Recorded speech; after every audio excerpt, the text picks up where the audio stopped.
believe that the Big Bang Theory and geological calm, if they were false, that evolution could still be true?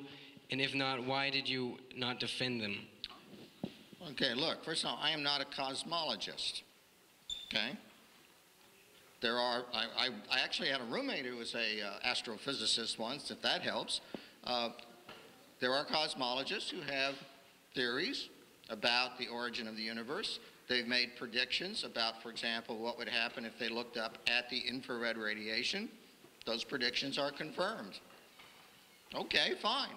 That's what science does. That's what creationists do not do, right? Can creationism explain the infrared background? I don't think so, okay?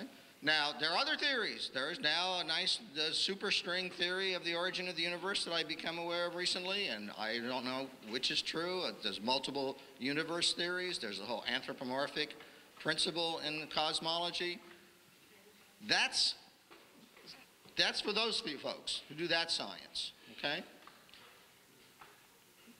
Every time the creationists approach this problem, they want to insist that issues of origin and abiogenesis are somehow related to evolution, right? And they're not, and we tell them they're not. We tell them over and over and over again that issues such as the origin of life, the origin of the universe, are not related to the issue of evolution by natural selection. Those are entirely unrelated processes, and they are like brain dead on that. I don't know, if I had a student who couldn't understand that concept, I would flunk them outright. I can only tell you that, okay? Dr. Hovind, would you like to give a rebuttal to that? Could you read the question one more time? There's part of it I wanted to get. Who had that? It was, in Dr. Hovind's presentation, he disproved the geological column and the Big Bang Theory. Do you believe that the Big Bang Theory and the geological column, since they're being proven false, can evolution still be true? I think the Big Bang Theory is not even a good theory. It's a hypothesis. It does not explain a lot of things. It does not explain the origin of time, the origin of space, or the origin of matter, all three of which have to exist, have to be coexistent and come into existence at the same time. If you have matter but no space to put it in, then where would you put it? If you have matter and space but no time, then when would you put it? Time, space, and matter is called a continuum. They have to come into existence simultaneously, and the Bible covers that in one verse with 10 words in it. In the beginning, that's time.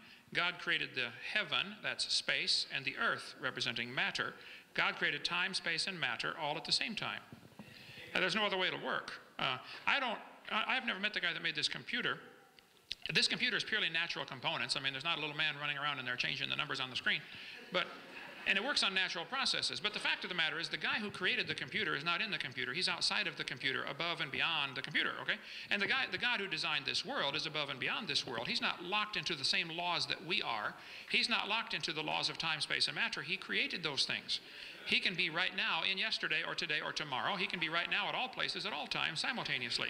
So that's the God that I worship anyway. So I see no evidence whatsoever. I have not seen any evidence presented tonight. I was going to try to find the slide. Like I said, I've got 5,000. I couldn't find it. Evolution is like a shell game where they put the pea under the nut, you know, and they move them around, try to get you confused. Oh, which one's got the pea? The geologist is always saying, well, the biologist has the evidence. And the biologist says, oh, no, the anthropologist has it. And there's no pea under any of them. Nobody has the evidence.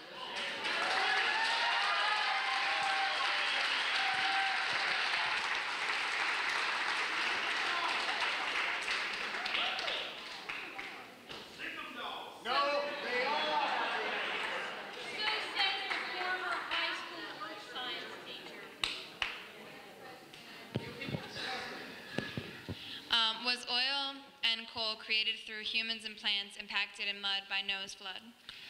I think there's ample evidence that oil, I don't think you find a lot of argument, if you get me on, okay, I don't think you find a lot of argument about the oil formation, that it had to be from natural sources, okay? This textbook, for instance, says the formation of both oil and natural gas here is from the decay of organisms that once lived in the sea. They are changed by heat and pressure into oil. Scientists can make oil pretty quickly in the laboratory. There's an article in the U.S. Department of Interior Bureau of Mines, clear back in 1971, where they made oil in 20 minutes out of organic waste. In Australia, they have a factory that takes sewage sludge and produces oil in 30 minutes. So it can be done very quickly. Sinclair Gas Company has the dinosaur as their logo because they say the dinosaurs turned to oil. It used to be called opaline oil, then became Sinclair.